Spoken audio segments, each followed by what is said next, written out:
یہاں سے ہجرت کر کے پھر ابراہیم علیہ السلام فلسطین آئے جو مصر کا حصہ تھا۔ عزیزان گرامی، اس میں دو باتیں یہاں پر نقل کی جاتی ہیں۔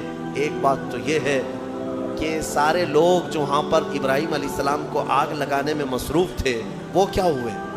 آگ جب بجھی ایک ہی دن کے اندر اللہ نے اس قوم پر ایسا عذاب نازل کیا کہ ان کے جسم زندگی میں ہی سڑ گئے، ایسے کہ ان کی انگلی لگاؤ تو گوشت نکل جائے، گلن ہو گئی، سڑن ہو گئی۔ ایک شام تک پوری آبادی سڑ گئی اور گل گئی، سب کے سب ہلاک و برباد ہوئے۔ جنہوں نے اللہ کے نبی کو آگ میں ڈالا تھا ان کا برا انجام، وہ عذاب میں گرفتار ہوئے۔ ہاں ایک بات یہ بھی میں بتا دوں کہ جن لوگوں نے ابراہیم علیہ السلام کی حمایت کی تھی اللہ نے ان کو اپنی محبت سے بھی نوازا اور عنایتوں سے بھی نوازا۔